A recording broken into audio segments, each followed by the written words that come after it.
এইমাত্র আপনার উকিলের হাত দুটো ভেঙে দিয়ে আপনার কাছে চলে এলাম। আমাকে নোটিশ পাঠানোর সাহস কি করে হয় আপনার? বুড়ো ভাম আপনার ফ্যামিলিটাকে। সোদপুরের ওই জমিটা আমার পূর্বপুরুষের সম্পত্তি, তোমাকে চাষ করতে দেওয়া হয়েছিল, এখন সেটাকেই বাগাতে চাইছো? বেরিয়ে যাও এখান থেকে, নইলে পুলিশে খবর দেবো এক্ষুনি। পুলিশ আমায় ধরবে? হাসালেন। আরে বৌদি ভালো আছেন তো? আরে বন্টি যে, নমস্কার। তুমি এখানে? ভালো ভালো ভালো।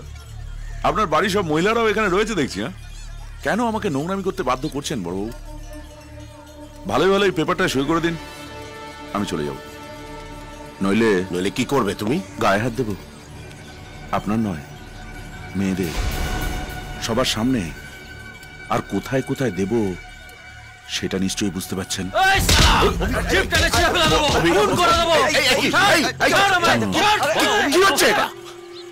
ভালোভাবে বললাম, শুনলেন না। এবার দেখুন কি হয়।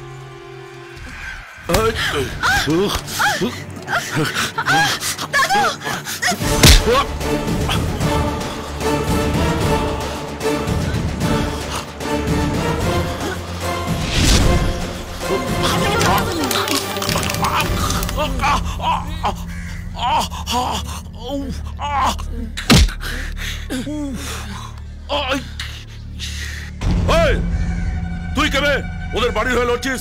এই বুড়ো, তোর বাড়ির মেয়েরা কি আজকাল খদ্দের ধরে নিয়ে আসছে নাকি রে?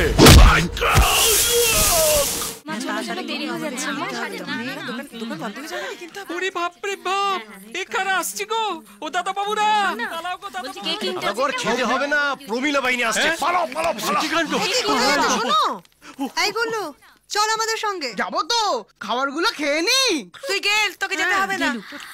তুই কাকু পালাও। ওরে বাবা রে, ওরে বাবা। শোনো, আমরা না শহরে যাচ্ছি কেনাকাটা করতে, শাড়ির দোকানে। তুমি আমাদের সঙ্গে চল। কি করে যাবো বলো তো বৌদি? ওরে বাবা রে, কি ব্যথা, শিরায় টান ধরেছে গো। তোমার তো রাতেই শুধু শিরায় টান ধরে, আজ হঠাৎ সকালবেলা টান ধরেছে বড়। রামু, আরে বরফটা রাখলি কোথায়? রামু, তুমি ওখানে বসে কি করছো? চল আমাদের সাথে। না, এই যে মশলা বাটি দিতে হবে তো। রামু, রামু, অভি, রামু, আরে তখন থেকে বাইকের চাবিটা চাইছি, শুনতে পাচ্ছিস না? অফিসের একটা জরুরি ফ্যাক্স পাঠাতে হবে। কি আশ্চর্য, বাড়িতে এতগুলো ছেলে থাকতে কেউ আমাদের সঙ্গে যেতে পারছে না। আমরা মেয়েরা একা একা যাবো? কি হলো মাসিমা, কোথায় যাচ্ছেন? এই একটু শহরে যাচ্ছি কেনাকাটা করতে, তুমি যাবে আমাদের সঙ্গে? হ্যাঁ, এ আর এমন কি কথা, চলুন। কি বলছিস? এই, কি বলছিস রে?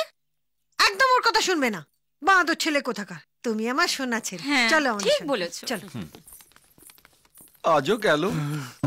চলো চলো চলো, উঠে পড়ো, চলো চলো চলো, উঠো উঠো উঠো উঠে পড়ো, উঠে পড়ো।